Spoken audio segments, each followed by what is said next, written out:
It is November 1941. A clerk sits at a wooden desk in a requisition office on the edge of a city that has not yet understood it is dying. Before him, a ledger. The paper is thin, good paper, the kind that will outlast most of the people who touch it today. His fingers are cold. The radiator has not worked since September. Outside his window, the snow falls without mercy, and somewhere in the streets below, 300 people will not wake tomorrow morning. But the clerk does not know this, or rather, he does not need to know it. His task is simpler. He must check a box, then another box, then sign his name, or a version of his name, the bureaucratic version, the one that appears in no ledger as guilty of anything. Before he returns to his desk tomorrow, 1,000 people will have starved, and his hands will remain clean. Now, let us go back to the beginning. This is the story of how a city starved while drowning in paperwork. Not through malice, not through sudden violence, but through a system so perfectly designed, so methodically constructed, that it required only ordinary compliance to function.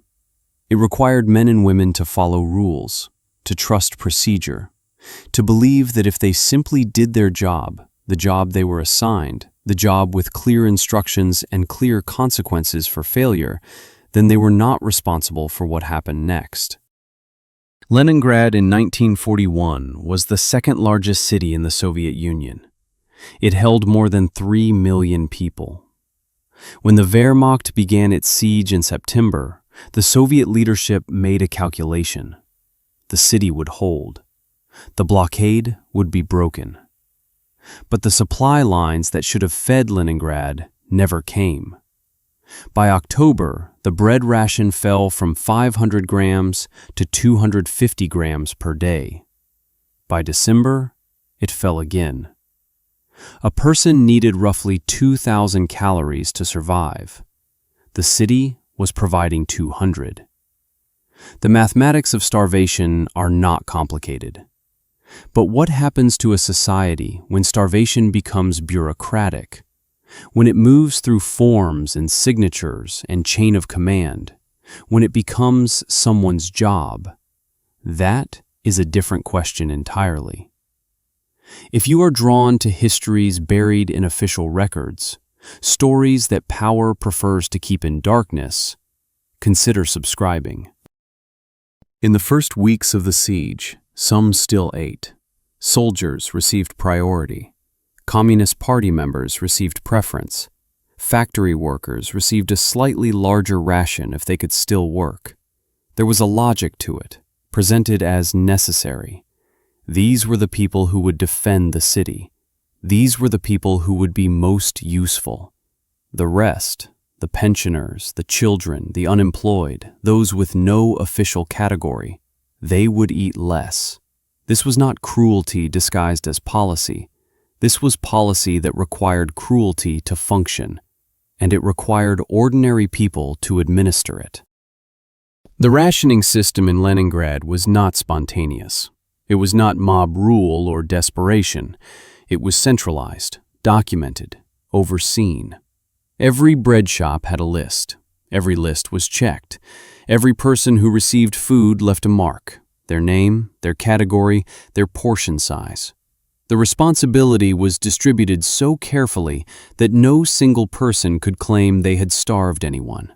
The bakery worker did not decide how much to give. The list told her. The supply officer did not decide who received packages. The bureaucracy told him. The official checking the numbers did not decide policy. He only verified that the procedure had been followed. Each person had performed their function perfectly. Each person had clean hands because the blood was spread so thin across so many forms that no individual could see themselves as having caused it. But something happened inside this system. A kind of psychological relief settled over those who administered it. If you were following orders, you were not making decisions. If you were following procedure, you could not be blamed. Their hands had not pulled a trigger. Their signature had only verified compliance. Some of the people who worked in these offices were sympathetic to the starving. Some had relatives among them. Some woke at night thinking about the numbers they had recorded. But during the day, they went to work. They stamped the forms. They updated the ledgers. They told themselves, and each other, in the careful language of bureaucracy, that they were doing what was necessary, that everyone was suffering, that this was war, that their job was not to question the system, but to maintain it. One woman who worked in the city's rationing office later wrote in a letter that never reached its intended recipient. The letter was found decades later, folded into the spine of a book. "I have become accustomed to the faces of those who are dying," she wrote. "This is the worst part, not the starving itself, but that I have learned not to see it. I come to work. I move papers. I eat my ration. I am privileged. My work is important. And I feel nothing. Or rather, I feel something I cannot name, an absence of feeling, as if I have been made hollow by procedure." But then she continued, in words that trembled across the page. "Today, Katya Volkov's daughter came to ask about her mother's ration. The mother had stopped coming 2 weeks ago. I checked the ledger. No death certificate, no notification. The ration was still active. I told the girl to come back with documentation. She nodded and left. I knew she would not come back. I knew what that meant. And I turned the page of my ledger to the next entry without marking anything down, without changing anything. The procedure had been followed. My responsibility ended where the form ended." She did not send this letter. Like many confessions from this period, it was kept, hidden, and destroyed only after her death. What made it unbearable was not that she had committed a wrong. It was that she had committed nothing. She had only failed to act. And the system had been designed so that failure to act was the same as obedience. History does not record what face she showed when she returned to her desk the next morning. The psychological machinery of the system was exquisite in its simplicity. Those who administered it were not made to witness direct suffering. There were no screams in the rationing offices. There was no visible blood. There were only numbers. A ration stamp that did not appear meant a person would not be fed, but that person would not come to the office to die. They would die somewhere else, in their apartment, in a factory where they had come looking for work, in the street. The distance between the pen and the consequence was so great that it became possible to pretend the two were unrelated. And this distance was not accidental. It was the system's greatest achievement. It ensured that those who caused the death could tell themselves they had not seen it. They could not see it. The architecture of bureaucracy demanded this blindness. It required it. It built it into every procedure, every layer of separation, every rule that kept the person signing the form far enough away from the person dying as a result of that signature. By January 1942, the hunger had become something Leningraders would remember as the months of fog. Not because it was foggy, but because they moved through days in a state of semi-consciousness, the mind shutting down to conserve calories. Families began to die in order, first the elderly, then the youngest children, then gradually the others, as if following an invisible schedule. In the city's apartments, neighbors sometimes did not notice for days. In some buildings, people remained in their homes for weeks after death, their bodies preserved by the cold. The next-door neighbor would not investigate. This was not callousness, this was survival instinct. To move a corpse required energy. Energy required calories. Calories were precious. The logic was perfect. And still the papers accumulated. A woman died on December 20th. Her family did not report it for 2 weeks. When they did, the rationing office did not immediately strike her from the rolls. There was a procedure for this. A death certificate had to be filed. Someone had to verify it. The family had to bring in documentation. In the meanwhile, her ration card continued to exist. Some desperate relatives used it. The system recorded every transaction. Somewhere, a clerk noted the discrepancy. Eventually, after weeks, the name was removed. But in the instant before removal, the bureaucracy had captured something precious. A ration that no one would receive, that could disappear into the gaps between procedure. This is when the psychology begins to shift for those who worked in the offices. They were no longer simply administering an unjust system. They had become, in small ways, beneficiaries. A missing ration could be redirected. A bureaucratic error could delay notification. A form could be lost. These were small things, dangerous things, but they required the development of what might be called a skill. The skill of working within the system while working against it, without ever acknowledging the contradiction. The distance between the decision and its consequence had always protected them. Now, it protected something else. A woman who worked in the supply office later survived the siege. She had access to information about which rations had been recorded but not claimed. That distance, between the ledger entry and the person it was supposed to feed, became a space where she could move without being seen. She began to pass this information to black marketers who sold bread at impossible prices. She told herself a story about what she was doing. She was not stealing. Theft requires that something belonged to someone. These rations did not belong to anyone anymore. The people they were meant to feed were dead, or would soon be dead. The bread would disappear either way.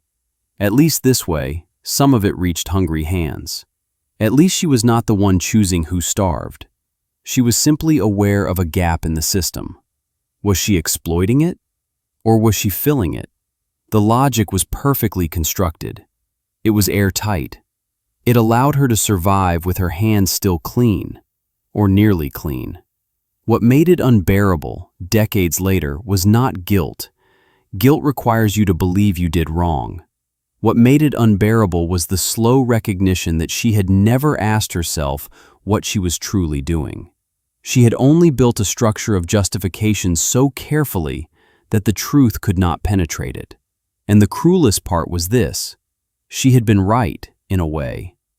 The bread did reach hungry hands. People were fed. Some lived who would have died, but they lived because she had profited from death. And the system had made this inevitable. It had created a situation where mercy and exploitation were the same act. It had made it impossible to save a life without damning yourself. And it had done this so gradually, through such small steps, that you could not point to the moment you had chosen wrong. The siege lasted 872 days. In those days, between 1.1 and 1.5 million people died. Not from bullets, not from bombs, though those came too, but from hunger, illness born of hunger, and the cold that hunger could not allow them to resist. The precise number is not known. Some records were destroyed, some records were falsified, some records were simply never made. A person without a ration card had no official existence. If they died, they were not recorded. If they were not recorded, they had not existed at all. In the final months of the siege, when the Soviet forces broke through the blockade, the city's administrators faced a question. What would they do about the records that showed thousands of people who had been issued rations but were no longer alive? The answer came in the form of a revised ledger. After the war, the Soviet state commissioned a history of the siege. The official number of deaths was set at 632,000. Even this number was almost incomprehensible, but it was lower than the reality. The reasons for this were many. To demonstrate the strength of Soviet morale, to avoid implicating administrators, to create a narrative of survival against impossible odds. The historians who had access to complete records were pressured to round down. The demographers who questioned the figures were sometimes transferred to other work. The documents that showed the most detailed accounting were carefully filed away. Not destroyed, that would have been too obvious. but archived in such a way that they became almost impossible to access. A Russian archivist writing decades later noted in a private journal that the process of forgetting was made systematic, like everything else in the Soviet state. One could almost admire the efficiency of it, if the purpose were not so obscene. But the people who had worked in those offices knew. Some of them died in the siege too. Some survived and emigrated, carrying their memory like a weight they could never set down. Some stayed and tried to rebuild, living among the people whose rations they had denied. A few, many years later, spoke to interviewers. They used the careful language of people who had learned long ago to speak around the things that mattered most. One woman, interviewed in 1989, almost 50 years later, said, "We did what we could.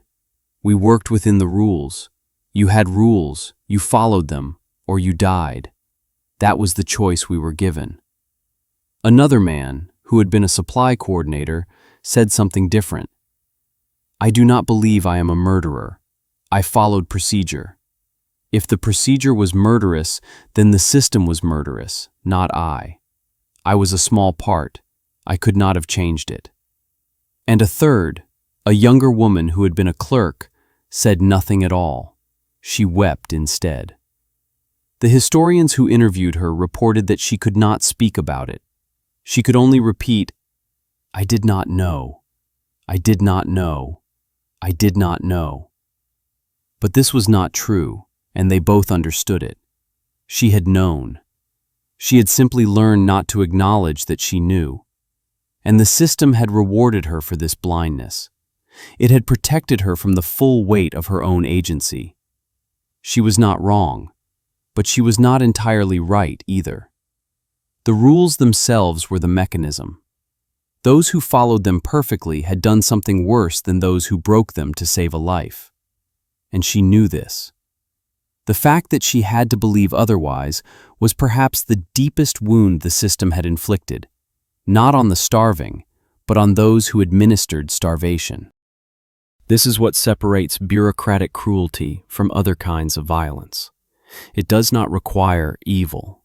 It only requires that ordinary people, faced with impossible circumstances, choose to believe that their job is separate from its consequences. That following the procedure is the same as having done no wrong. That the system is larger than any individual, and therefore no individual can be held responsible. The Siege of Leningrad was not an aberration in this regard. It was an example, a terrible, documented, unavoidable example of how ordinary compliance becomes extraordinary tragedy. And what makes it unbearable is not just that it happened, but that it was so easy. It required no special malice. It required only routine. It required only forms and signatures and the normal functioning of power. In one of the government buildings in what is now St. Petersburg, some of the original ledgers from the siege remain. They were not destroyed, because no one ever quite decided they should be. They were simply kept, transferred from archive to archive, their significance slowly obscured by time. The handwriting on these pages, in some cases beautiful handwriting, the cursive of someone trained in a different era, recorded the reduction of human beings to categories and numbers. Some of those who wrote in these ledgers wrote their own names with care. They signed their entries. They dated them precisely. They knew they were making history, but they did not understand what kind of history they were making. They did not understand that their hands, moving the pen across the page, were committing an act.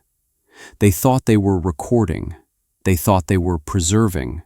They did not know they were erasing. The question we must ask, standing at this distance, is not whether those people were evil. It is simpler and more difficult than that. It is whether we, in our own bureaucracies, in our own systems, have learned anything. Whether we recognize the machinery when it is being assembled around us. Whether we understand that every rule has a cost that falls on someone, and that the acceptance of the rule, The belief that rules are neutral, that they are simply how things must be done, is not neutrality.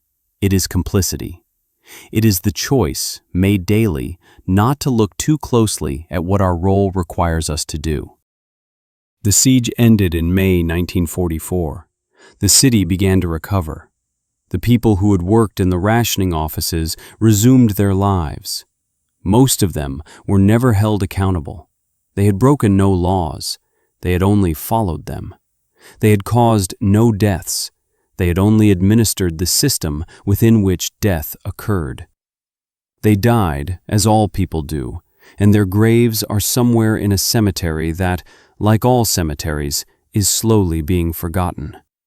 But the architecture they built, the system of rules and procedures, the distribution of responsibility so thin it becomes invisible, the belief that following orders absolves you of moral weight, that architecture still stands. It stands in government offices around the world. It stands in the ordinary functioning of power. And it will stand until we learn to recognize it, until we understand that there is no distance between the pen and the consequence, that the person who stamps the form bears responsibility for what the form does, that procedure is not innocence, that rules are not neutral, and that when we choose to follow them without question, we are choosing something. We are choosing to accept the system as it is. And in doing so, we are choosing its victims too.